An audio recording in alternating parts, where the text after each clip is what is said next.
que es lo que trafica Sí. con.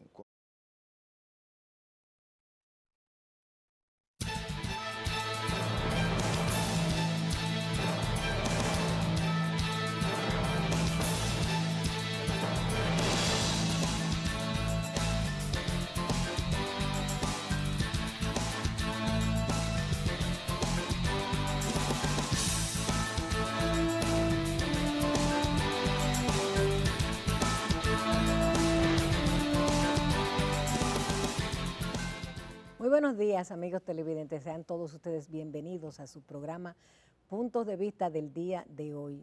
Presentaré dentro de unos instantes una entrevista interesante con el ingeniero Tomás Hernández Alberto, presidente del movimiento Poder para el Pueblo y de la Fundación Sectores Unidos. Vamos a estar conversando con él dentro de un instante y luego de saludar a nuestra gran amiga Raquel de Morici de Cava, esposa de nuestro director Nelson Cava. Está celebrando su cumpleaños. Para ella, nuestros parabienes. Y los saludo como siempre con la hermosura floral del Jardín Ilusiones, su mejor opción para sus eventos familiares y empresariales. Vamos a comerciales, retornamos con todos ustedes.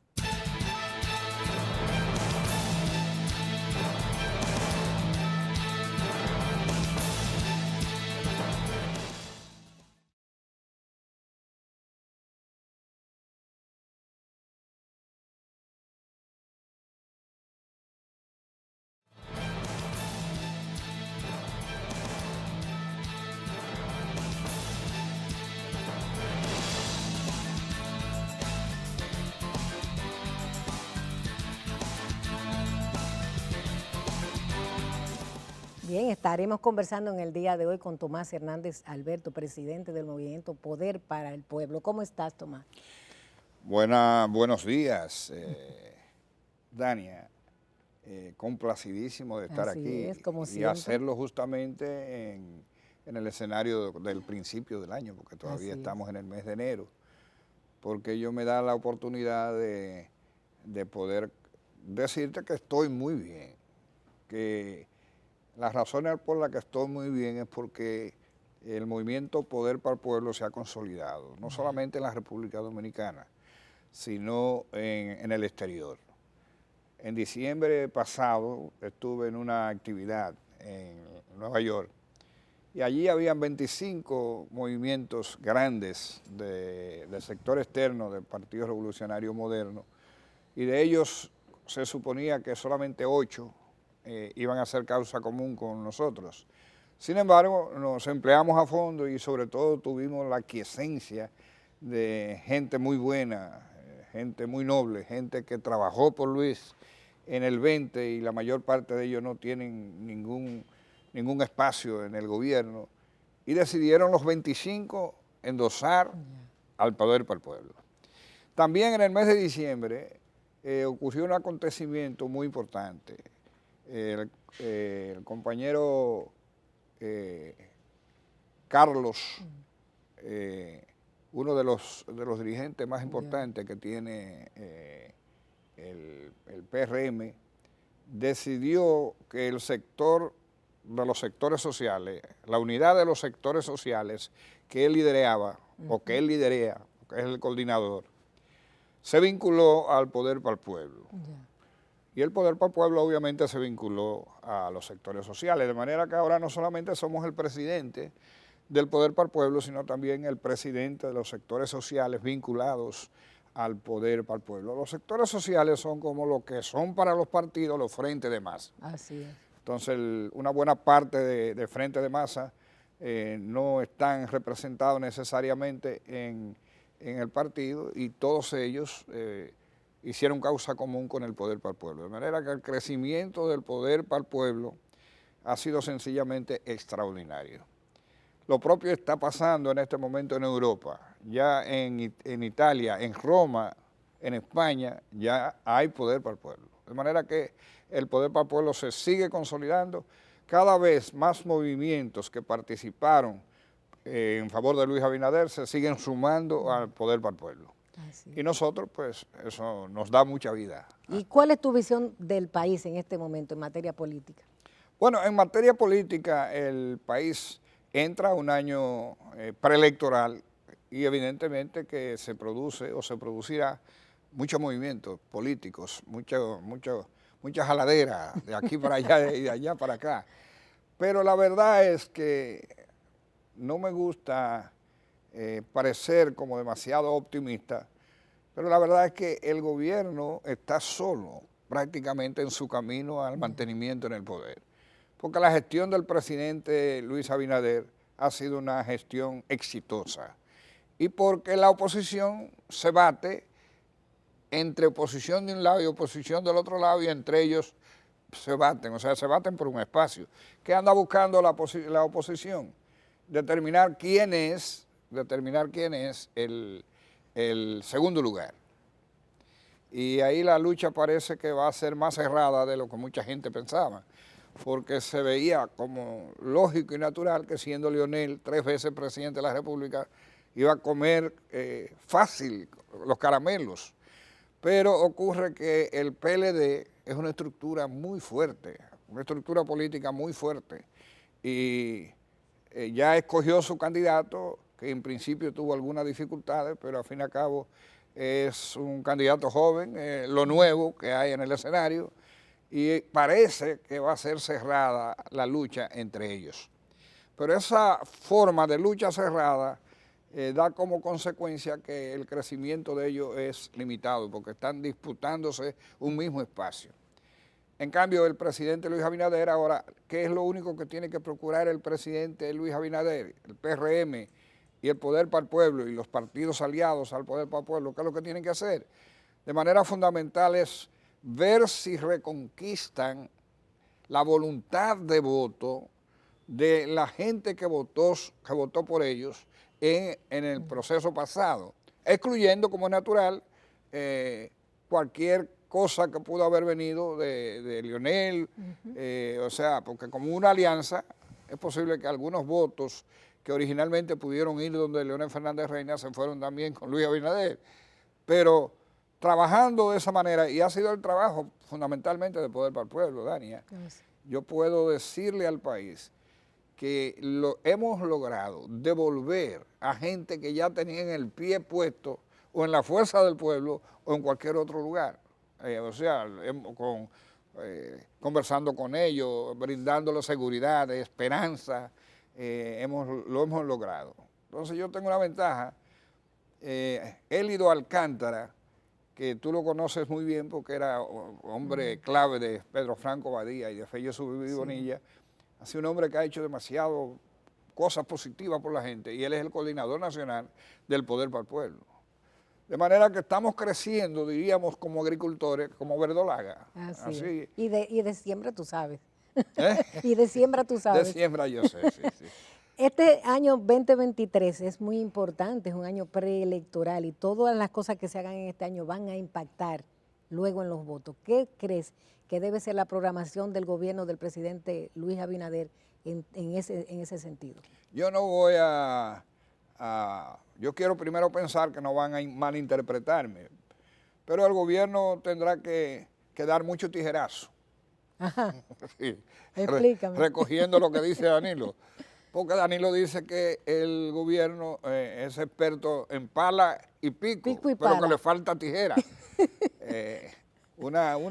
Algo que habla de lo novedoso, que es el presidente Danilo Medina, un hombre que genera.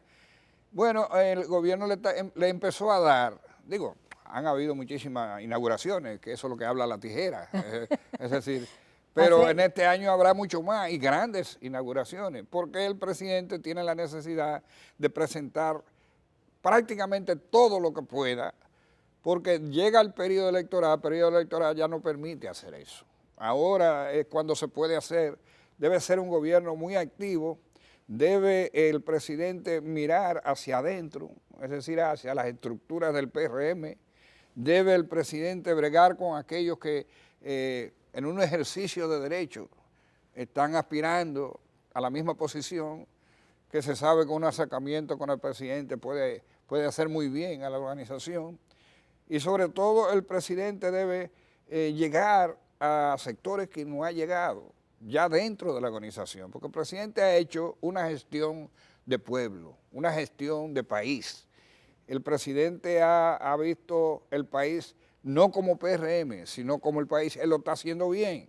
Es decir, por eso está bien posicionado en lo que significa el sentir de la gente. Pero internamente el presidente tiene que mirar un poquito a la izquierda. Así es. Bien, pues vamos a hacer una pequeña pausa y retornamos con nuestro invitado, Tomás Hernández Alberto. No se vaya.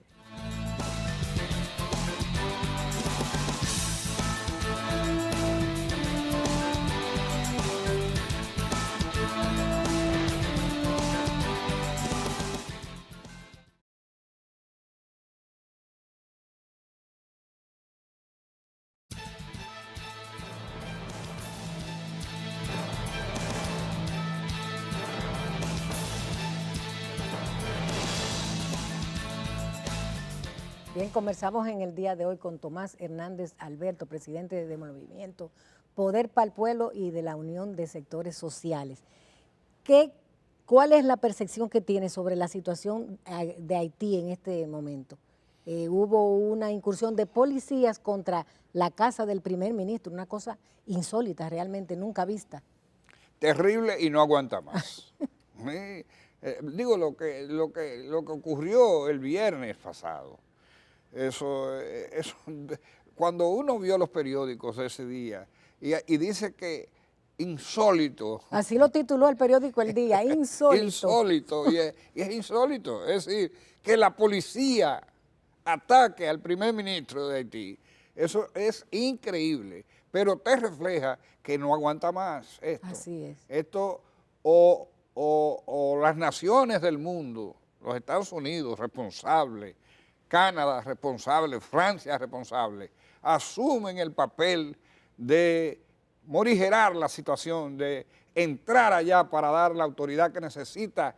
Y ahora uno dice la policía, pero una parte de la policía habrá que hacer un trabajo para determinar cuáles fueron esos, porque obviamente no se puede decir que la policía está contra el primer ministro porque 2 o 3 hayan hecho eso. Pero bueno, hay un cáncer en la policía de Haití. Hay que rápidamente cortar por lo sano y rápidamente hacer lo que ha dicho el presidente Luis Abinader cuando fue a la cumbre.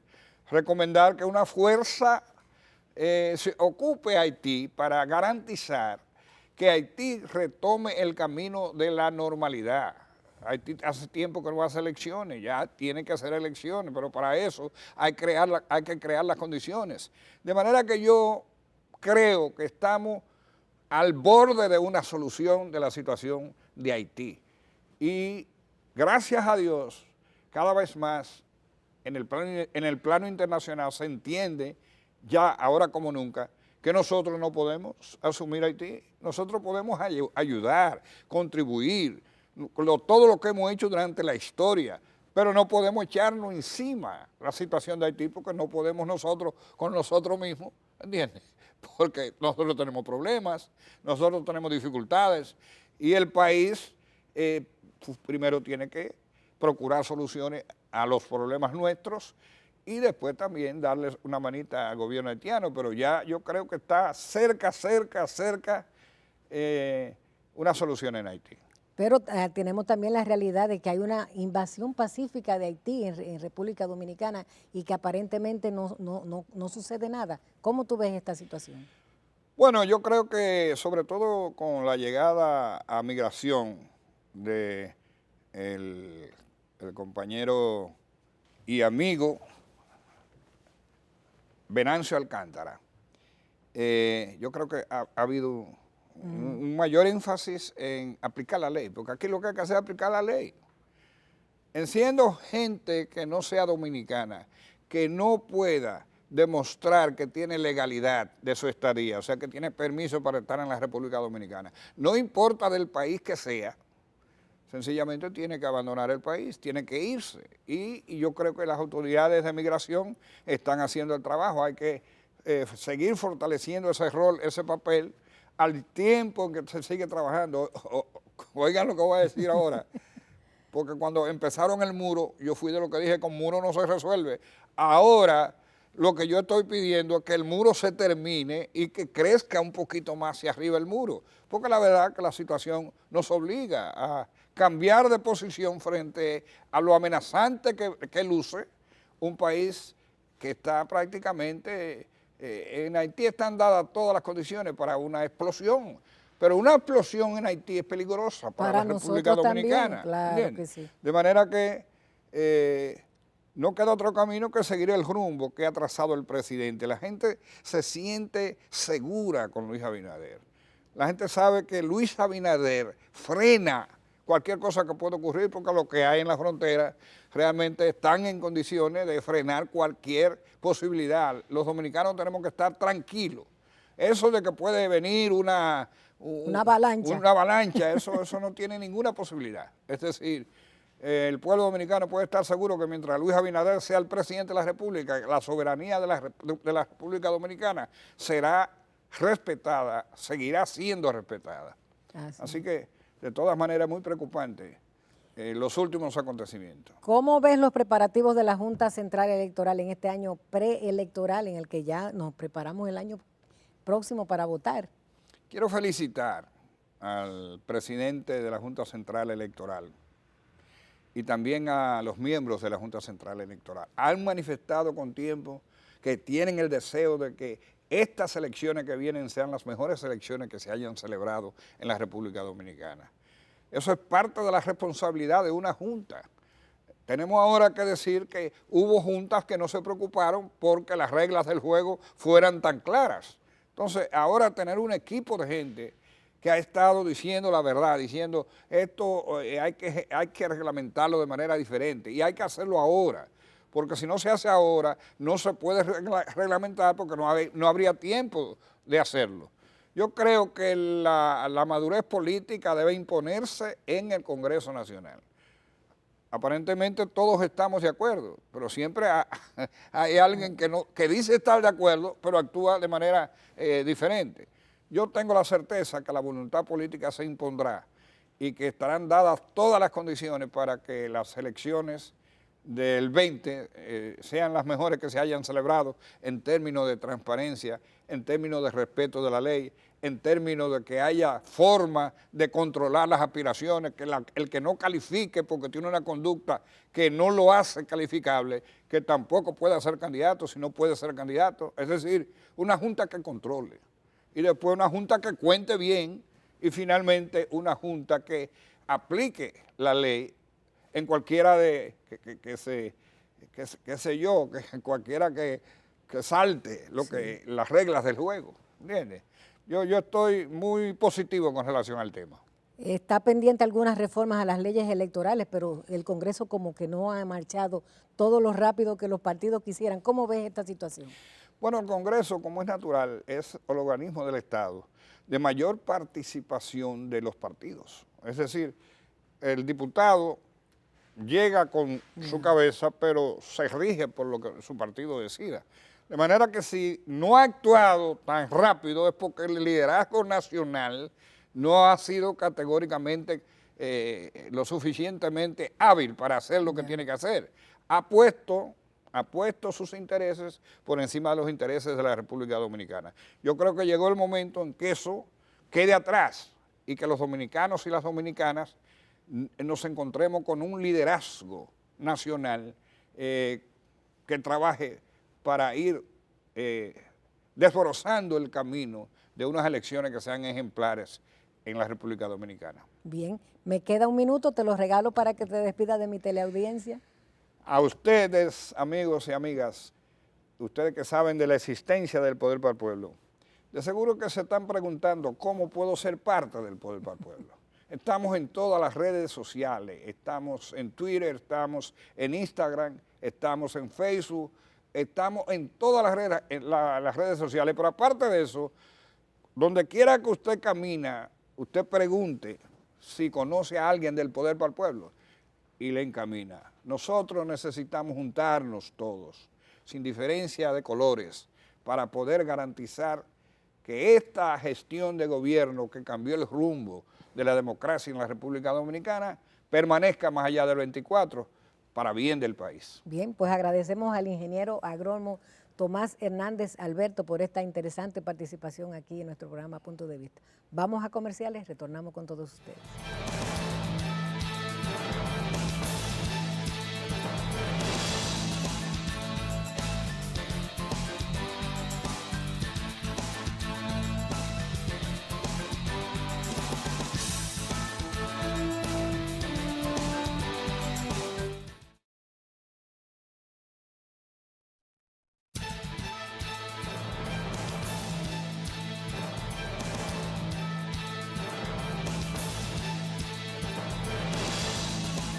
Amigos televidentes, muy buenos días y como siempre nuestra gratitud por la compañía que nos hacen para llegar a sus hogares en otra propuesta de palpitar económico de puntos de vista.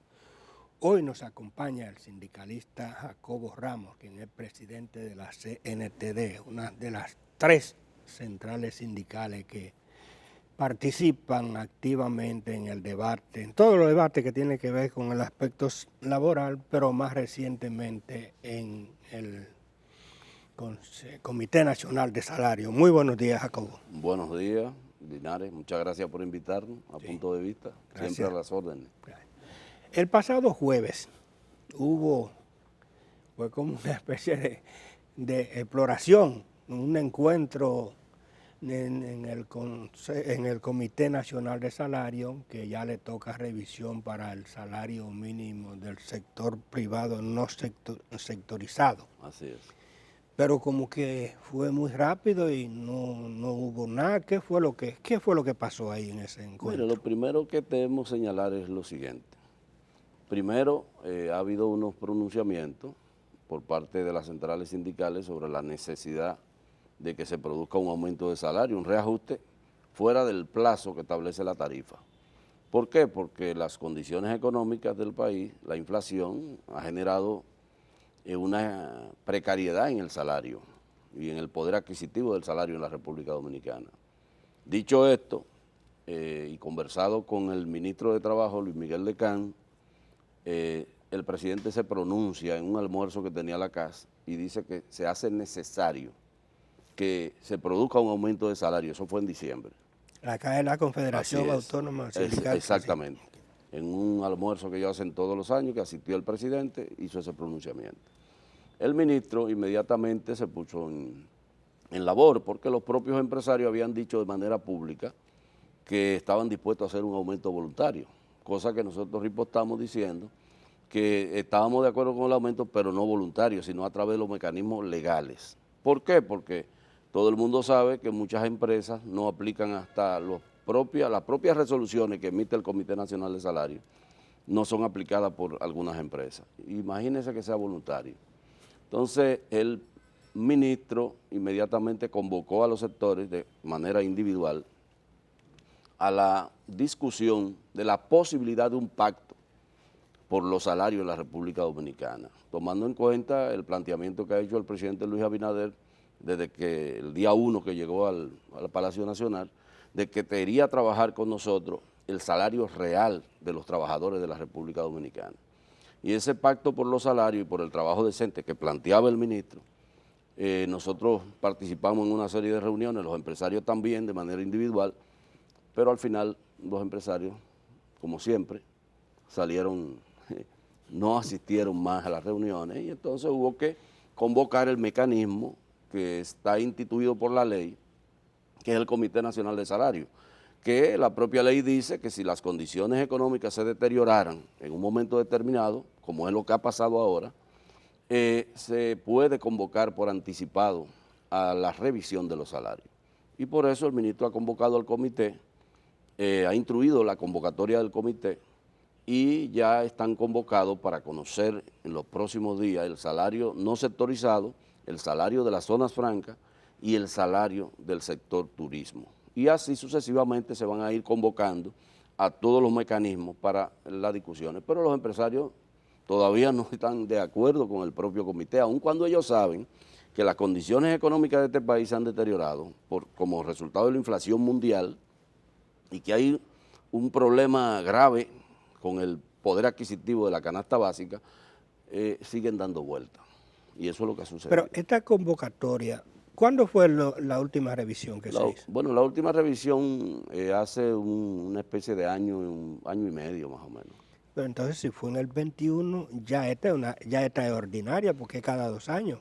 No, correspondería iniciar la discusión de los salarios aproximadamente en junio, julio de este año. Es la fecha en donde se vence la resolución anterior. Okay. Estamos convocando con 6 meses de anticipación por la situación que tenemos para no perder tiempo y ayudar a la clase trabajadora dominicana, que este aumento de salario, inclusive nosotros hemos estado planteando que no solamente debe ser en el sector privado, sino también en el sector público, y sobre todo en el sector público, que es el mayor empleador. En el sector público a los empleados que no le hayan aumentado, porque hay sectores que le han aumentado, como los médicos, los profesores y otros grupos, las enfermeras, pero nosotros estamos planteando esto. Y sobre todo que incluyan también los pensionados, que también están, esos salarios que ganan los pensionados ya están también afectados por la inflación. Bueno, y esos son los que más, porque no hay rejuego, pierden algunos beneficios, incluso como cuestiones médicas y esas cosas. El caso es que en la última reunión que sostuvimos, los empresarios todavía plantean que ellos tienen que analizar la propuesta que nosotros depositamos, porque nosotros depositamos una propuesta sustentada en una demanda de un 35% de salario para el sector, el grupo no sectorizado, y a partir de ahí entonces se tomaría como referencia, aunque en el caso nuestro como CNTD nosotros estamos planteando que ya no se justifica que el sector turismo y que el sector zona franca tengan tarifas salariales diferenciadas. Pues ellos pueden pagar el salario que se establezca en el sector privado. Y le voy a explicar por qué. Primero, el turismo, se dice que el año pasado llegaron al país 700,000 turistas y que el turismo se recuperó. 7 millones. 7 millones, sí. 7 millones, perdón, es la cifra. Pero 7 millones de turistas, una recuperación del turismo como nunca antes, y entonces siguen pagando salarios de miseria. Entonces yo pienso que ya es tiempo de que esa distorsión estructural que hay en el salario, en esos sectores, sea corregido. La zona franca, productividad más de 80%, diversificación del sector, ya no es textil. Las zonas francas son ahora tecnológicas, farmacia, otros renglones. Equipos médicos. Exacto, equipos médicos que son de alto valor agregado. Entonces, ¿qué pueden hacer esas zonas francas especializadas? Pagar el salario del sector privado y ya dejarse de estar con esa tarifa referencial mínima, miserable, que no alcanza ni siquiera para satisfacer la canasta en el primer quintil. Entonces nosotros estamos planteando eso. Claro, eso es una discusión mucho más amplia. Ahora hay un tema de coyuntura que hay que resolver con el tema de los salarios y es evidente que va a tener que producirse un aumento de salario prontamente en la República Dominicana. Pero esa propuesta que hicieron ustedes, las centrales sindicales, que son una de las 3 patas que hay en el Comité Nacional de Salario, en toda la estructura laboral y seguridad social. ¿Ustedes la fundamentaron en algún estudio económico de poder adquisitivo, de inflación acumulada durante los últimos 18 meses? En que incluso, si la respuesta es muy larga, incluso pudiéramos hacer la pausa técnica y arrancamos para que después, pues se la dejo en el aire y volvemos en unos instantes.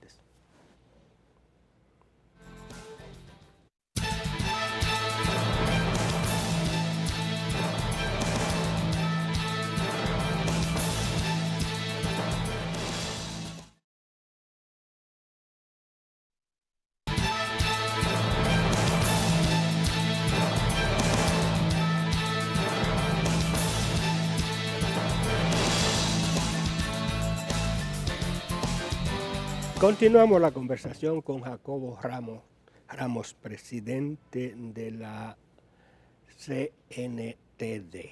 Yo le decía o le preguntaba en el segmento anterior sobre esa propuesta que hizo el sector sindical para la discusión del salario mínimo, y que si tenía algún fundamento, algún estudio, no sé si actuarial o simplemente del tema de la inflación, y Jacobo iba a empezar a explicar. Claro, bueno, sí, claro, es un estudio que nosotros hemos hecho con los asesores nuestros, economistas, que está basado fundamentalmente en la inflación acumulada, que anda por un 11%, más o menos.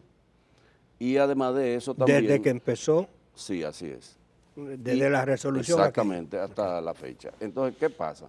Y está fundamentada también en que en el primer quintil, cuando se hace el estudio, hemos notado que la inflación para el primer quintil en materia salarial ha sido de 25%, más o menos.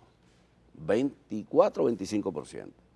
¿Qué pasa? En el primer quintil están el 80% de los trabajadores del país que están en el sector privado, que es la tarifa que estamos revisando ahora. Y por eso la demanda de un 35%, que si usted lo hace el promedio, vemos que el salario pasaría de 21,000 pesos que es hoy a 28,350 pesos. Es el mínimo nivel, mayor. El mayor. Y así sucesivamente, y qué lástima, debí traer el estudio para poder mostrar un gráfico aquí que describe claramente cada una de las tarifas sobre qué base está sustentada.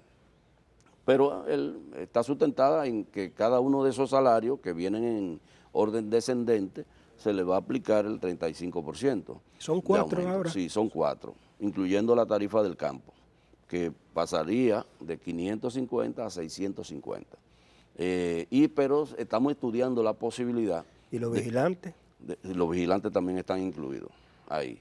Estamos estudiando la posibilidad de que en esta tarifa, para el caso del campo, y eso comenzó a discutir, todavía no hemos entrado al fondo porque la discusión apenas empieza, y es que usted sabe que la jornada laboral en el campo son de 10 horas. Entonces estamos tratando de que eso se establezcan jornadas normales de 8 horas como es en todo el sector privado. Y además también la idea sería que eso sería de aplicación inmediata, el aumento de salario. Creo que hay una necesidad, el gobierno lo entiende en esta coyuntura, que hay una necesidad de que agilicemos ese proceso. Y esta vez la invitación que nosotros le podemos hacer a los empresarios es que no den más vueltas, que hagan un planteamiento, porque en la última reunión no llevaron ninguna propuesta, lo único que dijeron, se limitaron a decir que iban a estudiar la propuesta nuestra, pero nosotros pedimos que el comité se vuelva a convocar para la próxima semana, para que resolvamos el problema, porque es que el tema del salario en este país, eso es una bomba de tiempo. Ahora mismo la gente está yendo a los colmados y a los supermercados y lo que sale con 2 funditas, gastando un paquete de dinero porque el salario no le alcanza. Entonces eso es un ingrediente muy peligroso en un país como la República Dominicana, donde hemos dicho que la economía se ha recuperado y que seguimos creciendo. No enviar el mensaje correcto de lo que dice la ley, porque es la ley la que dice, si se deterioraran las condiciones, hay que convocar antes de cumplirse la resolución al Comité Nacional de Salario para revisar los salarios. Y por eso estamos en esa labor en este momento. Además de que eso va a contribuir también, y hay que decirlo, de alguna manera a mejorar las condiciones de los fondos de la seguridad social, porque cuando se produce un aumento de salario hay que revisar también el salario por el cual se cotiza la seguridad social. Exactamente. O sea que es ganar en esta coyuntura y resolver un problema que realmente tienen los trabajadores. Las quejas están en los medios de comunicación todos los días de la gente, señalando cuál es la situación que tiene en términos económicos, que es apremiante que podamos producir ese aumento de salario. Ojalá los empresarios lo entiendan. Tú comenzaste a decir los cálculos, o sea que cuando señalaste que el de 21,000 subiría a 28,350, que es el mayor. Sí, el mayor. Y los demás, por ejemplo, el menor de los niveles es como 11,000 el o 12,000. El menor está en 11,900, que es el de la microempresa. Y ese es como... Ese, bueno, a lo único que habría que aplicarle, yo no recuerdo ahora el detalle, porque lo tenemos en un documento. Aplicarle el 35. Pero aplicarle el 35 y lo mismo con automáticamente, igual con los demás salarios. esa es la aspiración, porque no podemos ir al Comité Nacional de Salario a buscar aumento de salario que solamente logremos, como pasaba antes, en la inflación acumulada, que eso era lo que pasaba antes y por eso era que se producía un efecto negativo en la economía, porque cuando tú aumentas el salario solamente por la inflación acumulada, inmediatamente se aplica una reposición. Exactamente. Pero ¿qué debe ser? Debe ser un poco más allá de la inflación acumulada por una razón muy fundamental, y es que está probado en estudios que han hecho organismos internacionales y en estudios que hemos hecho nosotros en el país, ha dicho el Ministerio de Trabajo, que aquí y el propio Banco Central, en la República Dominicana, el salario real está desfasado en más de un 30%. Entonces, ¿qué pasa? Para usted poder recuperar esa brecha que hay, tiene que aumentar por encima de la inflación cada vez que se produce un aumento de salario. Entonces, nosotros no vamos a cometer el error, por lo menos con la aprobación nuestra, de ir al comité solamente a buscar la inflación acumulada. Siempre tiene que ser un poco más, y por eso es que el ministro ha planteado la posibilidad de firmar un pacto por los salarios en la República Dominicana y por el trabajo decente. Pero los empresarios...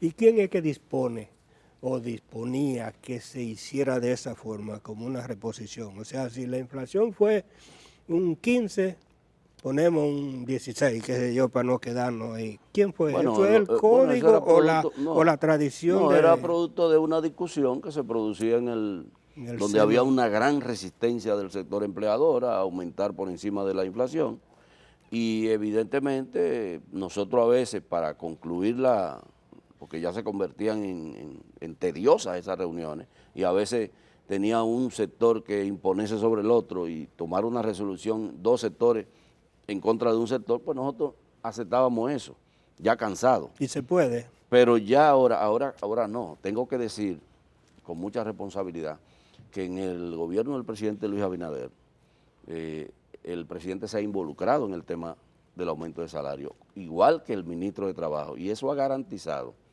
que la presión haya sido mayor y que hayamos logrado más allá de la inflación acumulada, que fue lo que pasó en los últimos aumentos de salario que se produjeron, que es lo que nosotros entendemos debe producirse ahora nueva vez en esta revisión de aumento de salario.